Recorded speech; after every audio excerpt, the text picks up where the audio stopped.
Olá pessoal, sejam bem-vindos a mais um vídeo que faz parte da série de palestras que está sendo vinculado ao projeto de conservação, modernização e acessibilidade do Círculo Ítalo-Brasileiro de Santa Catarina. Antes de iniciar, gostaria de agradecer às organizadoras do projeto, toda a equipe do CIB e em especial a arquiteta Lília Mendonça da empresa Prospectiva, parceiras de tantos trabalhos e uma profissional que entende tão bem a linha tênue entre o papel do conservador-restaurador e do arquiteto nos projetos de intervenção de restauro. Gostaria de me apresentar, eu me chamo Laís Soares Pereira Simon, sou graduada em Design de Produto e Artes Visuais, especialista em Gestão de Design e em Conservação e Restauração de Arte Sacra, mestre em Teoria e História das Artes Visuais e doutoranda do Programa de Pós-Graduação em Design da UDESC. Atuo como conservadora e restauradora na empresa Três Parcas desde 2011. Para iniciar minha fala sobre pintura mural, vou articular essa corrente do pensamento e fazer plástico com a sua especificidade, que está em ser revestimento em arte, em combinar forma e função com uma profunda ligação com a arquitetura, transitando na história como um veículo de expressão de cultura. As pinturas murais estão presentes no cotidiano dos homens desde o período paleolítico a cerca de 40 mil anos antes de Cristo. Essas primeiras pinturas que se têm registros apresentam um caráter documental simbólico, pois esses povos não pintavam o que viam, mas representavam os símbolos das suas manifestações ritualísticas primitivas. Os desenhos encontrados variam de traços simples, com as impressões palmares, e alguns mais complexos, com a representação de animais, como pode ser observado nas figuras que serão exibidas. As mãos e os dedos foram provavelmente as primeiras ferramentas artísticas utilizadas pelo homem, embora mais tarde hajam indícios da utilização de pincéis rudimentares feitos de pelos de animais e de penas de aves.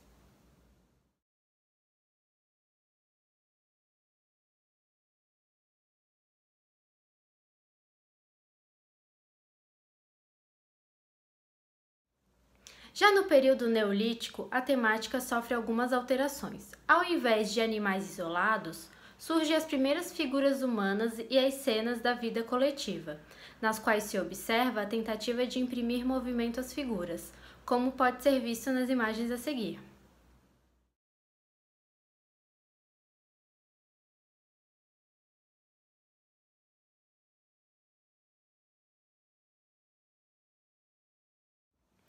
Na antiguidade, na região da Mesopotâmia e no Egito, a arte começa a cumprir um papel utilitário de cunho religioso e ritualístico.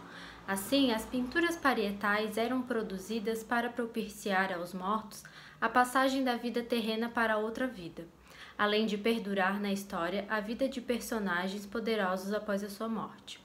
Com o tempo, a temática das pinturas foram enriquecidas com a representação da fauna e da flora, além de cenas de caça e pesca, atividades cotidianas relacionadas à agricultura e à construção de barcos.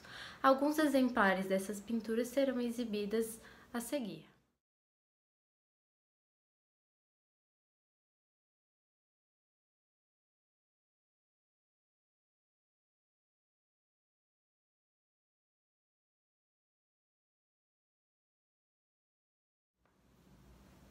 Gostaria de destacar que os egípcios foram pioneiros na utilização da encáustica na pintura mural. A encáustica é uma técnica de pintura na qual os pigmentos são misturados em uma cera aquecida e derretida. Devido à característica do aglutinante que é a cera, forma uma mistura densa e cremosa. Além dessa técnica de pintura, os egípcios também introduziram a utilização do quadriculado, uma técnica que facilita a ampliação de desenhos. Cada cultura foi desenvolvendo suas próprias técnicas e estilos de representação. Irei fazer um salto na história para a Antiguidade Clássica com o aparecimento das civilizações gregas. O mais antigo exemplo de pintura mural remanescente desta época e em bom estado de conservação são os murais da figura mitológica na pequena tumba real de Vergina, que datam do século IV a.C.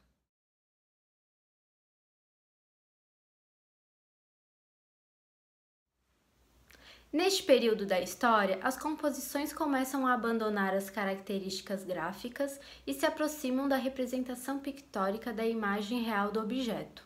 Vou destacar nesse momento a técnica do escorço, que foi uma grande revolução para a época. Ela produzia a impressão de tridimensionalidade para a figura representada. A partir do século II, com os primórdios do cristianismo em Roma, a evangelização e os preceitos cristãos foram se desenvolvendo a partir do reinado de Constantino, até sua oficialização como religião pelo imperador Teodósio. Nesse momento, surge a arte bizantina, que tinha como principal função a educação religiosa do povo através da iconologia. As imagens que serão apresentadas trazem a ornamentação do interior de igrejas na Turquia.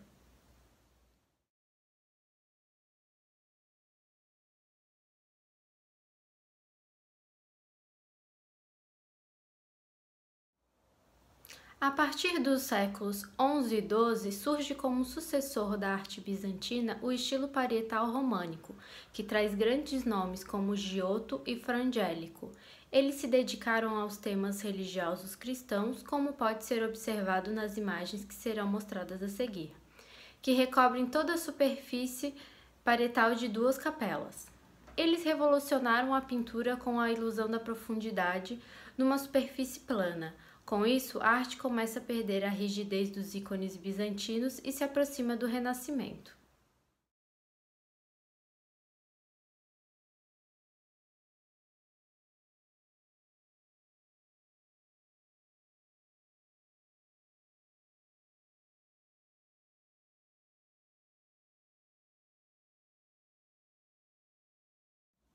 Continuando a linha da história da arte, vou destacar o Renascimento, que marca o início da primazia da pintura de cavalete, o que acarretou em grandes mudanças na pintura mural. A partir da nova ênfase na observação e precisão científica, surgem estudos e novas técnicas de representação, como a perspectiva linear cônica e a ilusão de óptica do Trompe-l'œil. Nesse momento surgem grandes artistas e bem conhecidos por todos, como Leonardo da Vinci, Michelangelo e Rafael. As obras escolhidas para fazer parte dessa apresentação são obras conhecidas por todos e grandes clássicos da história da arte, como A Última Ceia, O Teto da Capela Sistina e A Escola de Atenas.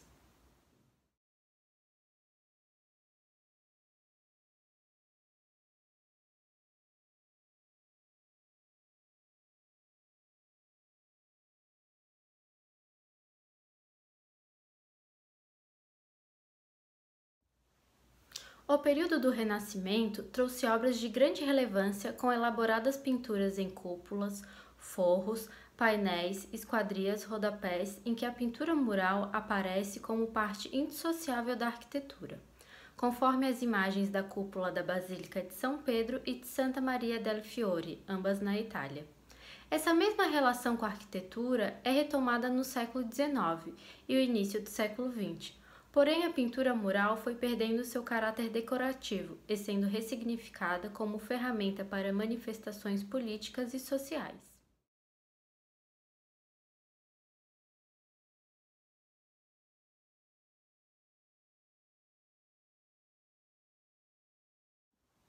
Depois desse breve percurso histórico com o desenvolvimento da pintura muralista em diferentes momentos e culturas, vou destacar a sua parte técnica. As pinturas murais são classificadas conforme os tipos e formas de preparação dos suportes, a forma de aplicação pelo artista, a composição pictórica ou a técnica empregada para sua execução. Porém, vamos nos ater às pinturas com suporte fixo, em que as regras que regulamentam a estruturação do substrato da alvenaria exigem conhecimento das tecnologias das construções. A primeira etapa do trabalho muralista consiste na regularização do suporte, em que a parede é completamente recoberta por uma camada de massa grossa, chamada de emboço, que constitui o primeiro extrato do sistema de massas preparatórias. Sobre o emboço, fazendo parte desse sistema preparatório, estão o reboco e a massa de acabamento. Essas massas combinam uma carga, que constitui um material de base, composto de pequenas partículas desagregadas, que podem ser areias de diferentes granulometrias, saibro e pó de dolomita. Essa carga é combinada ao material adesivo ou ligante, que tem a função de agregar as partículas da carga, promovendo uma fixação da massa à superfície em que é aplicada. Para os ligantes, podem ser utilizados a cal, que é indissociável da história dos murais. Também pode ser utilizado algum adesivo sintético ou até mesmo de origem animal, como as gomas vegetais, as gelatinas animais e a caseína.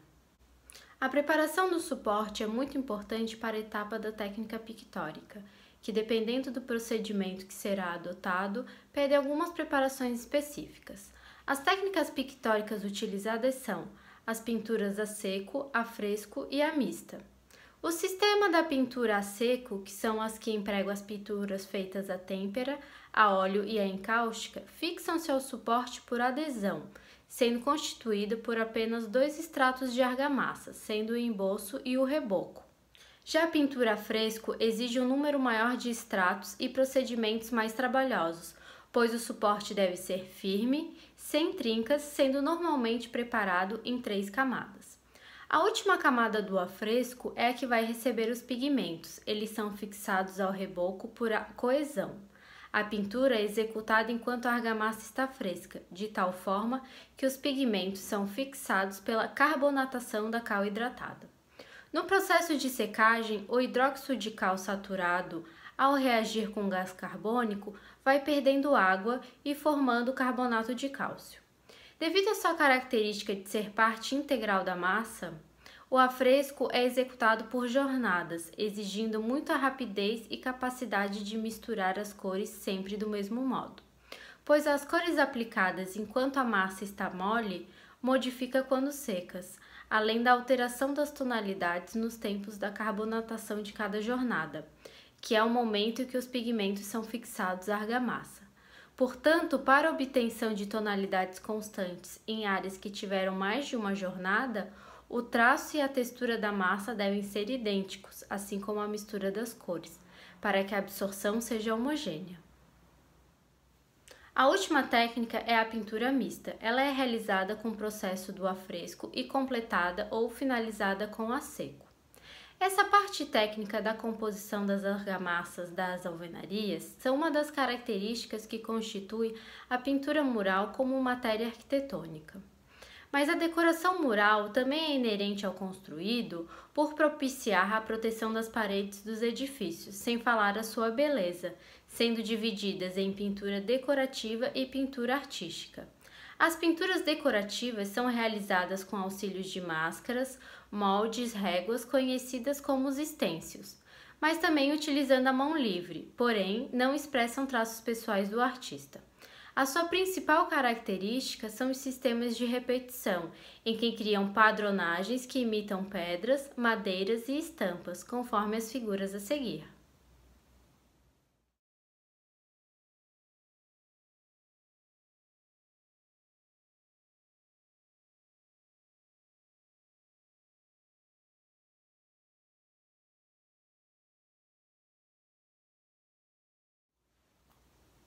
Já a pintura artística resulta de um trabalho autoral e único, empregado na representação de cenas, paisagens, retratos e abstrações geométricas. A seguir, vou mostrar alguns exemplos.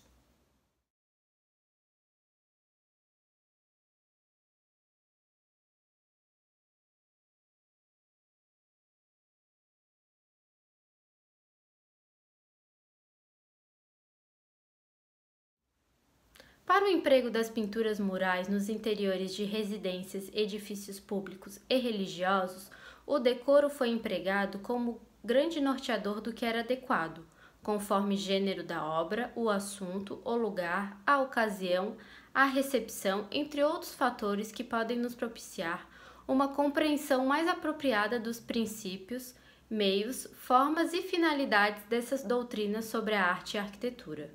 O decoro era orientado por essa decência, que regulava a busca pelo que era adequado e conveniente, sendo uma das doutrinas mais importantes desde a antiguidade até o século XIX. Partindo dessa ideia do que era adequado a ser representado, a pintura mural chega ao Brasil com as fundações das primeiras cidades e a chegada da corte portuguesa em 1808. Porém, as decorações parietais nessa época eram restritas aos interiores das igrejas e claustros de convento. Devido ao seu caráter simples e naif, restam poucos registros desse tipo de ornamentação pictórica.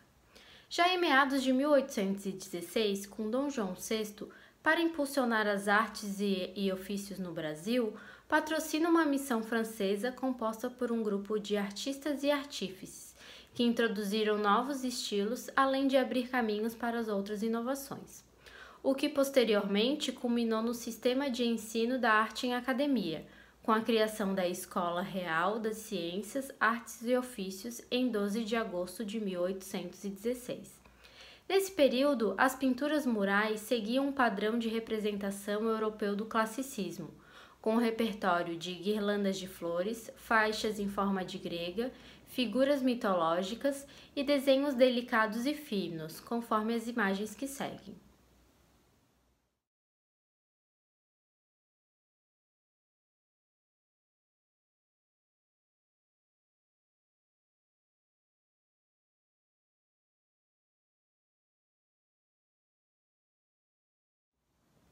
Na segunda metade do século XIX, a pintura mural ganha maior requinte com a introdução de uma nova arquitetura importada da França e da Itália, possibilitada principalmente pelo advento da produção cafeeira, que trouxe uma nova ordem social. As salas de jantar e de visita das casas passaram a ter enorme importância. Além do objetivo prático de receber e acomodar as visitas, os modernos ambientes também adquiriam a nova função de demonstrar riqueza, bom gosto e posição social dos barões de café. Nesse período, as pinturas traziam uma forte influência da estética das pinturas europeias, com estilos arquitetônicos como o neoclássico e de elementos de decoração do rococó, Luís XV e Império. Trouxe alguns exemplos para ilustrar.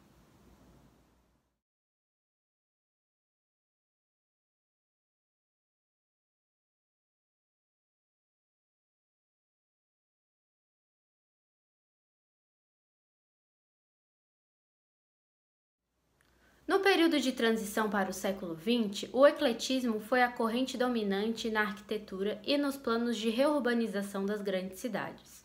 Com o advento dessa nova arquitetura, foram muito difundidos os catálogos com pinturas murais em estêncios editados na Europa e na América do Norte e distribuídos internacionalmente. Esses catálogos traziam a representação de padronagens de ricos tecidos e papéis, que poderiam ser aplicados compondo uma superfície inteira da alvenaria ou em barrados inferiores e superiores, conforme os exemplos a seguir.